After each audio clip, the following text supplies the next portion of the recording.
Nais po namin magkaroon ng isang tunay na independent investigation doon po sa nangyari. Dahil hindi po kami naniniwala na yung 19 yon parang bumagsak lang, parang mga manok. No?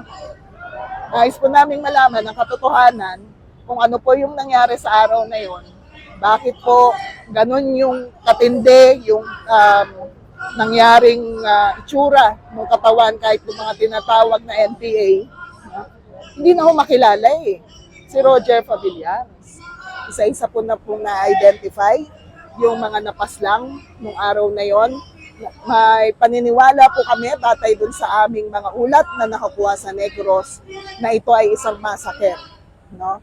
At patunay ito ng patuloy na paglabag sa karapatang pantao at international humanitarian law sa Negros, nakasunod ng naging nakaraang mga massacre. Pang-apat na massacre na po ito sa Negros sa ilalim ni Pangulong Marcos. Kaya hindi po kami naniniwala sa kasinungalingan ng AFP sa sinasabi nitong encounter. Isang simpleng encounter ang nangyari. 19 ko katao yun. No?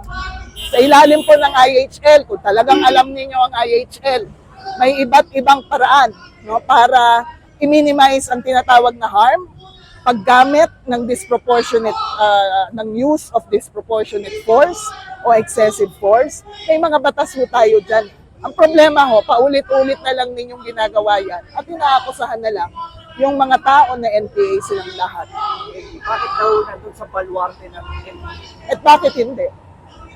Bakit hindi? Why don't you take the question back sa kanila? Bakit hindi nandun yung mga estudyante? Mga ano yun eh, tubuhan. No? May mga magsasaka na naroroon.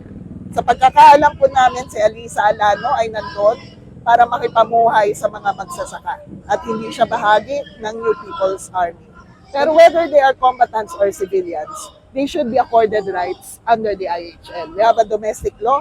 We are a party to the Geneva Conventions. And so we must comply